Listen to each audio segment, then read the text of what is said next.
Jumpa lagi saudaraku dalam Renungan Harian.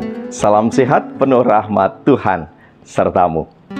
Untuk renungan kali ini saya memberikan judul Oseng Mercon yang didasarkan pada kitab 2 Raja-Raja 6 ayat 16 dan 17.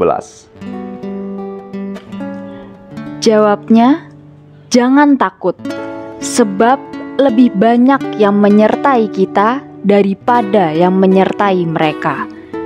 Tuhan membuka mata hamba itu, sehingga ia melihat. Tampaklah gunung itu penuh dengan kuda dan kereta berapi di sekeliling Elisa. Saudaraku, bila ditilik dari namanya, Oseng Mercon berarti tumisan, petasan. Betul, oseng adalah olahan masakan sejenis tumis-tumisan. Sedangkan mercon dalam bahasa Jawa berarti petasan. Oseng mercon adalah hidangan tumisan daging sapi khas Yogyakarta yang terkenal sangat pedas karena menggunakan cabai rawit dan bumbu rempah lainnya.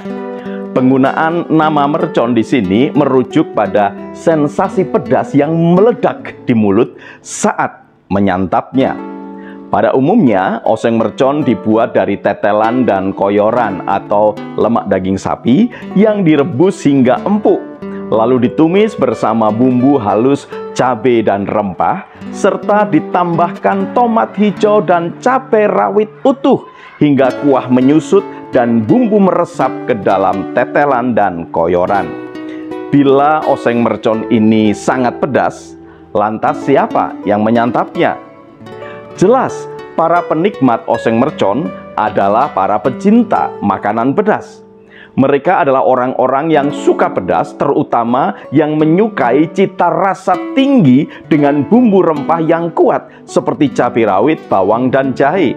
Artinya, mereka adalah orang-orang yang menyukai tantangan pedasnya oseng mercon ini. Tentu, mereka sudah tahu kapasitas diri masing-masing, baik mulut maupun perut. Sebab bila tidak tahan, perut pasti akan sakit karena pedasnya oseng mercon ini. Pendek kata, meskipun kuliner ini dikenal sangat pedas, dalam kenyataannya ada banyak penggemar olahan masakan ini. Banyak warung makan yang menjajakan oseng mercon ini tidak pernah sepi dari pelanggan yang datang. Saudaraku, oseng mercon ini mengingatkan kita tentang keberanian untuk menghadapi tantangan kehidupan. Kita sadar bahwa kita tidak pernah tahu apa yang akan terjadi di depan. Orang bijak mengatakan bahwa masa depan itu seperti sepiring tempe, sebab tidak ada yang tahu. Persoalan kehidupan bisa saja datang silih berganti. Hanya mereka yang beriman teguh dan mengandalkan Tuhan sajalah yang akan dimampukan untuk menghadapi dan menyelesaikan setiap persoalan itu. Suatu kali, kota Dotan, tempat tinggal Nabi Elisa, dikepung oleh bala tentara Aram. Raja Aram marah kepada Elisa karena mengetahui bahwa rencana penyergapannya untuk menghancurkan tentara Israel digagalkan oleh Elisa. Oleh karena itu, Raja Aram mengirim bala tentaranya untuk menangkap Elisa. Ketika hamba Elisa melihat pengepungan itu, sangat takutlah ia. Merespon ketakutan hambanya itu, Elisa menjawab, "Jangan takut, sebab lebih banyak yang menyertai kita daripada yang menyertai mereka." Elisa mengatakan demikian karena tahu bahwa bala tentara surgawi menyertainya. Untuk meyakinkan hambanya, Elisa memohon kepada Tuhan agar membuka mata batin hambanya. Akhirnya, hamba Elisa dapat melihat bala tentara surga yang beserta dengan mereka. Alkitab menyebutkan, Tuhan membuka mata hamba itu, sehingga ia melihat.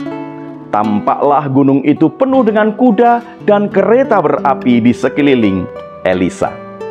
Saudaraku, hidup para pengikut Yesus tidak berarti bebas dari berbagai persoalan. Ada kalanya kita berada dalam situasi yang serba tidak pasti. Mungkin kita harus mempertaruhkan reputasi, bahkan juga rasa aman, karena kita bertekad untuk melakukan dan menegakkan hal yang benar. Situasi seperti ini bisa saja membuat kita jadi kurang tidur karena gelisah memikirkan cara menghadapi dan mengatasinya. Keyakinan seperti Elisa sangat dibutuhkan, sebab dalam kenyataannya kita tidak sendirian. Ada bala tentara surga yang menjadi benteng pertahanan kita agar tetap berjalan di dalam jalan Tuhan. Kiranya sajian Oseng Mercon kali ini mengingatkan kita agar tidak ceroboh, lamban, malas, atau lengah dalam menjalani kehidupan ini. Ingat bahwa banyak mercon yang siap meledak di dalam kehidupan kita. Namun, bila kita bijak dan selalu mengandalkan Tuhan, maka kita akan dimampukan untuk menghadapi dan mengatasi berbagai persoalan yang datang. Selamat berjuang, saudaraku. Tuhan Yesus memberkati. Salam guru dan keluarga.